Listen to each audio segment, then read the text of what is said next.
তো এই 60টা কার্বন বিশিষ্ট ফুলারিন এটাকে আমরা যদি আণবিক ভর হিসাব করতে চাই, এটাকে একটা অণু হিসাবে ধরে নিয়ে এটাকে যদি আণবিক ভর আমি হিসাব করতে চাই, তো তোমরা বলো তো, তোমাদের আমি বলেই দিলাম যে একটা কার্বন পরমাণুর ভর হলো 12, একটা কার্বন পরমাণুর ভর হলো 12, তাহলে 60টা কার্বন পরমাণুর ভর কত?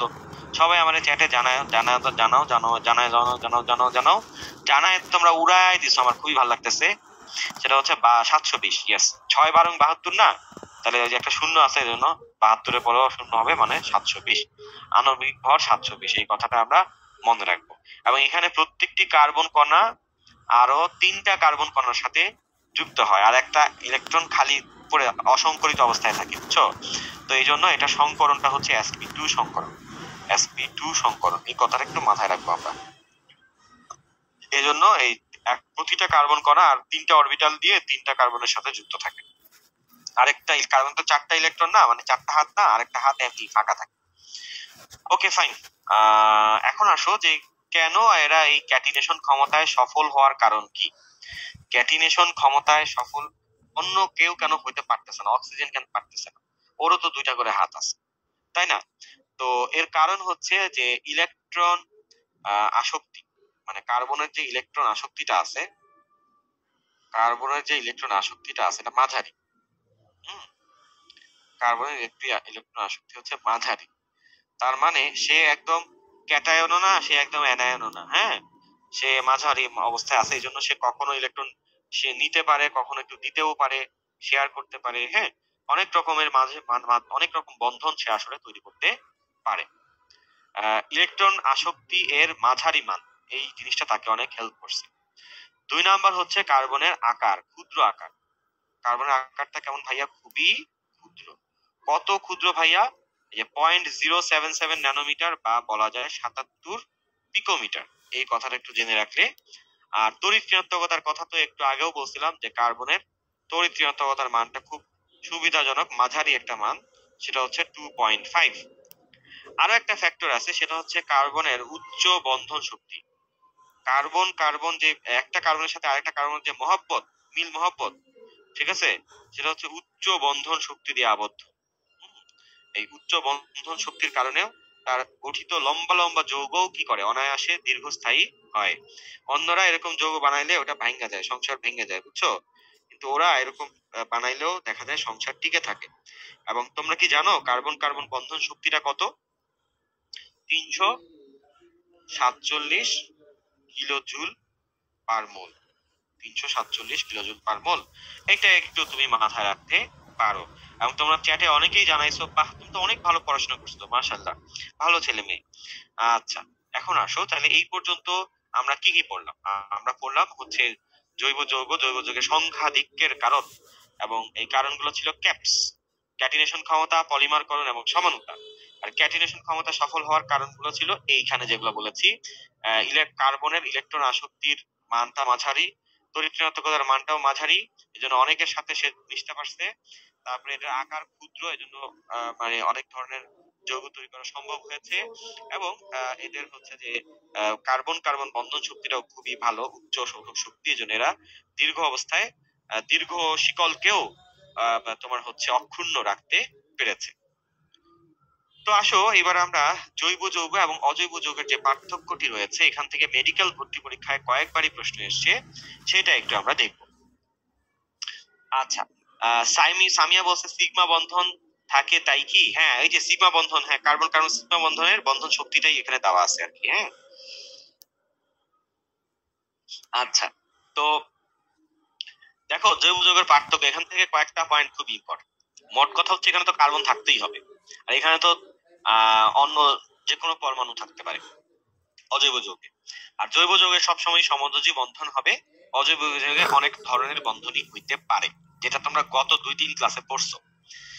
এখন আসো যে সমযোজী বন্ধন, তোমরা নিশ্চয়ই গত মানে তোমরা যে ফাজানের নিয়ম একটা ক্লাসে পেয়েছিলে না, খুব সম্ভবত দ্বিতীয় লেকচার, যেটা আমি অনেককেই অফলাইনে পড়াইছি, হ্যাঁ। তো ওইখানে তো আমরা জানতাম যে সমযোজী বন্ধন গুলা দুর্বল হয়, তাই না? সমযোজী বন্ধন গুলা কেমন হয় ভাইয়া? দুর্বল হয়। এবং তাহলে এদের গলনাঙ্ক স্থলনাঙ্ক কেমন হবে? নিম্ন হবে। তারপরে তোমার এরা তোমার হচ্ছে অপোলার হয়ে থাকে, ম্যাক্সিমামই অপোলার হয়ে থাকে, সবাই না, সবাই না, কিন্তু ম্যাক্সিমামই অপোলার হয়ে থাকে। তো যারা অপোলার হয়ে থাকে এরা কিন্তু পোলার দ্রাবকে মিশতে চায় না, অদ্রবণীয় বলা যায় অথবা কম দ্রবণীয় বলা যায়। তবে আমি কিন্তু বলছি না যে সমস্ত জৈব যৌগই অদ্রবণীয়, এটা কিন্তু বলছি না।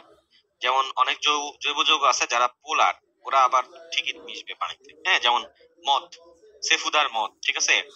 তো অ্যালকোহল, যেটা আর কি, অ্যালকোহল কিন্তু পানিতে খুব ভালোই মিশে, হ্যাঁ, হারাম জিনিস যদিও।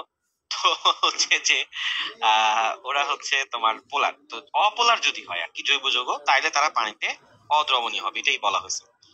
তারপরে এরা সমানতা প্রদর্শন করতে পারে, কিন্তু অজৈব যৌগগুলো তো সমানতা প্রদর্শন করতে পারে না, হ্যাঁ। কারণ হচ্ছে ওখানে তো লম্বা কোনো অণু তৈরি হয় না, শিকলি তৈরি হয় না, তাহলে সমানতা কেমন হবে? আচ্ছা, তারপরে কি বলছি, জৈব যৌগগুলা দুর্বল বলছি, তাই না? দুর্বল হওয়ার কারণে ওরা সহজে বিক্রিয়া করতে চায় না, হ্যাঁ, ওদেরকে জোর করে বিক্রিয়া করাইতে হয়। ধরো তুমি পড়াশোনা করতে চাও না, তোমার জোর করে পড়াশোনা করাইতে হচ্ছে, তখন তো তোমার কাছে পড়াশোনাটা জটিলই হবে এবং পড়াশোনা তো মন্থরই হবে, তাই না? তো জৈব যৌগের ক্ষেত্রেও ঠিক তাই ঘটে, হ্যাঁ। কিন্তু অজৈব যৌগের বিক্রিয়ার কৌশলগুলো হচ্ছে আয়নিক প্রকৃতির এবং খুবই দ্রুত গতি সম্পন্ন। তো তোমরা যদি পড়াশোনা ভালো মতো করো তাহলে তোমরা হচ্ছে অজৈব যৌগ, আর তোমরা যদি স্লো হও এবং পড়াশোনা তোমাদের কাছে খুব জটিল লাগে তাহলে তোমরা হচ্ছে জৈব যৌগ, ঠিক আছে। তো বলো, তোমরা কি জৈব যৌগ না অজৈব যৌগ হইতে চাও? কোনটা হইতে চাও বলো? হ্যাঁ, জৈব যৌগ হইতে চাও নাকি অজৈব যৌগ হইতে চাও? আচ্ছা, তো আহ, আচ্ছা, যারা হাত তুলতেছো হাত তুলো না ভাইয়া, হাত ব্যথা করবে, হ্যাঁ। তো তোমরা হ্যান্ড রেজ আমি দেখতে পাই না, কে কে হাত তুলো না তুললে এটা আমি দেখতে পাই না, এখানে শত শত মানুষ। তো তোমরা হচ্ছে যা লেখার যেটাই লিখো আর কি ভাইয়া, হ্যাঁ।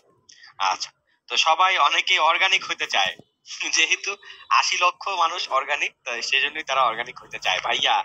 অধিকাংশ দলে যেহেতু লাভ নাই, মেডিকেলে তো চান্স পাবে তো গুটি কয়েক মানুষ।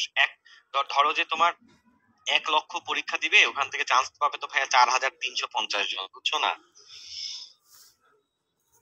যা হোক, একটু দুষ্টামি করলাম আর কি, তোমার মনে রাখো, পার্থক্যটা মনে রাখলেই হবে। আচ্ছা, এরপরে তোমার এই যে সংখ্যার কথা তো আমরা আসলে বলেই ফেলছি। আর জৈব যৌগের সাধারণত কি থাকে দেখো, এনএক্স জবস থাকে বলছি, তাই না ভাইয়া? NX jobs. তো এন মানে তো নাইট্রোজেন। তো আমি যদি অক্সিজেন দিয়ে এদেরকে জ্বালাই, দহন করি, হ্যাঁ, তাহলে নাইট্রোজেন কি হয়ে যায়? নাইট্রোজেন ডাইঅক্সাইড হয়ে উড়ে চলে যায়। এক্স মানে তো ভাইয়া হ্যালোজেন, তাই না? হ্যালোজেন, ধরো ক্লোরিন, আয়োডিন, এই সেই। তো ওরাও তো সব মানে তোমার হচ্ছে উৎপাদী পদার্থই। তারপরে ধরো কার্বন জ্বালাইলে তো তোমার অবশ্যই কার্বন ডাইঅক্সাইড হয়ে উড়ে চলে যাবে। হাইড্রোজেন জ্বালাইলে তো তোমার পানি হয়ে উড়ে চলে যাবে, বাষ্প হয়ে। আর অক্সিজেনের তো জ্বালানোর কিছু নাই, ফসফরাস রে জ্বালাইলেও অক্সাইড হয়ে যাবে, সালফার রে জ্বালাইলেও সালফার ডাইঅক্সাইড হয়ে উড়ে চলে যাবে। তো এদের কোনো অবশেষ থাকবে না, এদেরকে জ্বালাইলে খুব সুন্দর করে জ্বলবে এবং কোনো অবশেষ থাকবে না। এই জন্য জ্বালানি হিসেবে আমরা যত কিছু ইউজ করি ভাইয়া, সবই কিন্তু জৈব যৌগ। দেখো, petrol, octane, diesel, methane gas, যেটা আমরা চুলার গ্যাস ইউজ করি, প্রাকৃতিক গ্যাস। তারপরে এলপিজি সিলিন্ডার, বিউটেন, প্রোপেন, তাই না? LP gas. তারপরে তোমার হচ্ছে যে ইভেন আমরা যে কুপি বাতির মধ্যে কি কেরোসিন তেল দিয়ে জ্বালাই, তাই না? তারপরে তোমার হচ্ছে আহ রসায়ন আকারে অ্যালকোহল দিয়েও কিন্তু ইয়ে করা হয়, কুপির মতো একটা জ্বালানো হয়, বার্নার জ্বালানো হয়, তাই না? স্পিরিট ল্যাম্প যেটা বলা হয়। তাহলে দাহ্য পদার্থ গুলো প্রায় সবাই হলো জৈব যৌগ। আর অজৈব যৌগ গুলো সাধারণত অদাহ্য। যেমন তুমি ধরো আয়রন, লোহারে পোড়াইলা, অক্সিজেনে দহন করলা, তাতে করে কি হবে? ফেরিক অক্সাইড উৎপন্ন হবে। তো এইটা কি তোমার গ্যাস নাকি? ওটা তো গ্যাস না, ওটা তো কঠিন পদার্থ। তো জ্বললেও এদের কি থাকবে? অবশেষ থাকবে, এটি হলো কথা। তো এখানে তোমরা মোটামুটি যা যা বলছি সব বুঝতে পারছো না ভাইয়া? একটু ক্লিয়ার কিনা আমাকে একটু জানাও, ঠিক আছে? একজন বলে যে দিলেন তো ভাইয়া মুডটা নষ্ট করে। এই কোনটা বলে মুড নষ্ট করছি? আরে আমি কত দুষ্টামি করি, তোমরা আবার মুড ভালো হয়ে যাবে, সমস্যা নাই। আহ, আচ্ছা, তো ঠিক আছে, তোমরা অনেক সুন্দর বুঝেছো। তাহলে আমরা চলো নেক্সটে চলে আসি।